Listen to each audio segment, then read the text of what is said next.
Horror has always been a genre that refuses to die, and while it has morphed into different forms over the years, it is also one that few critics take seriously. That started to change in recent years, with 2025 a landmark year that saw a horror movie as a frontrunner at the Oscars and another picking up an acting award at the Academy Awards. With horror finally finding critical praise, 2026 might be one of the most ambitious years in horror in over a decade. In the golden age of horror, when movies featured the universal horror monsters of the 1930s, even other filmmakers looked down on the genre. Val Lewton's entire goal was to show that horror could be prestigious, which was an insult to other movies in the genre he worked in. By the 1980s, horror turned into an endless series of sequels as the slashers dominated, and then self-referential horror saw a small spike in critical acclaim before falling into the same rut. Things started to change in the 2010s when horror began to find critical acclaim as filmmakers approached social issues through the lens of horror. This was seen when Get Out became a huge success and an Oscar contender for Best Picture. Jordan Peele opened the door for names like Ryan Coogler to rush through. However, it wasn't just Coogler and his movie Sinners that opened the door for filmmakers in 2026, but Zach Cregger's Weapons, and this year might rival 2025 when it comes to quality horror releases. 2025 was a landmark year for horror, but 2026 could be better. 2025 was a massively successful year for horror movies. Ryan Coogler saw a lot of success with his franchise work thanks to the Creed and Black Panther movies. However, in 2025, he forced audiences to sit up and pay attention to his work when he finally got the budget to make an original film. That was the defining horror movie of 2025, Sinners. Coogler used this movie to showcase African American music, the plight of black people in the Jim Crow South, all in a great vampire story. Sinners ended up making $368 million at the box office worldwide and earned a record 16 Academy Award nominations. It won 4 Oscars, including Best Actor, Best Original Screenplay, Best Original Score, and Best Cinematography. It was a frontrunner for Best Picture and Best Director, but it lost both those awards to Paul Thomas Anderson and his movie One Battle After Another, another film with a strong social message.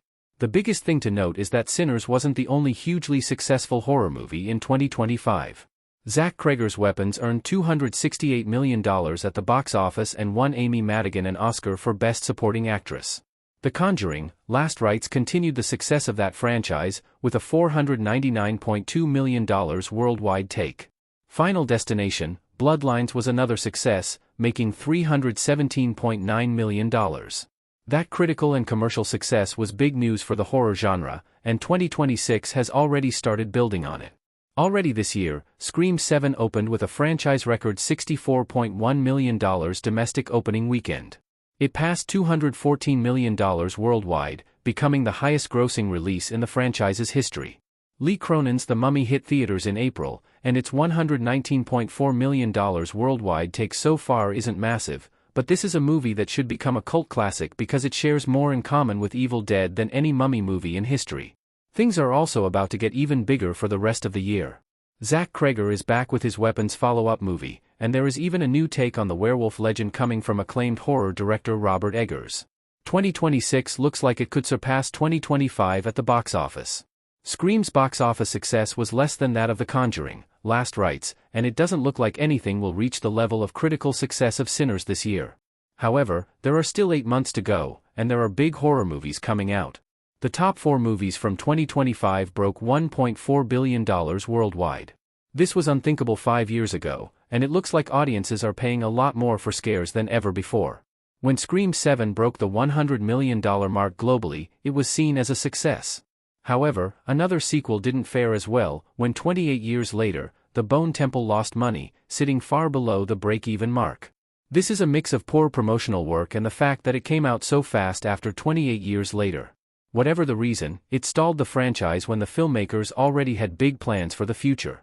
However, there are a lot of big movies still to come. Zach Cregger's next movie is a Resident Evil reboot in September 2026. This will be the litmus test. Weapons made a large box office take thanks to strong word of mouth, and not because of Cregger's name, although his last movie, Barbarian, was a fantastic horror debut for him. Resident Evil is a major property, but the last theatrical release was a reboot movie that only made $41 million worldwide. This movie needs to promote that Cregger made Weapons, which the first Resident Evil trailer pointed out in giant text. If people trust him to bring a scary and entertaining movie from the long-running franchise, this could be the biggest horror release of the year at the box office. The other big movie is Werewolf, which is a prestige horror movie from the director who remade Nosferatu. This might be more about awards and critical success than box office money. There is also one more horror movie that could dominate the box office. Backrooms hits theaters on May 29th, and it is based on a popular YouTube series about the Backrooms creepypasta. Iron Lung made $51 million earlier this year, which was a surprisingly large take for a lesser-known director who made his name on YouTube. Backrooms should be even bigger than that.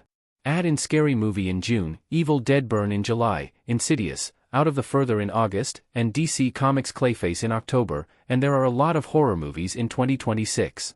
Hollywood is finally treating horror with prestige-level investment. Sinners was a curious case. No horror movie has won Best Picture since The Silence of the Lambs in the 1990s.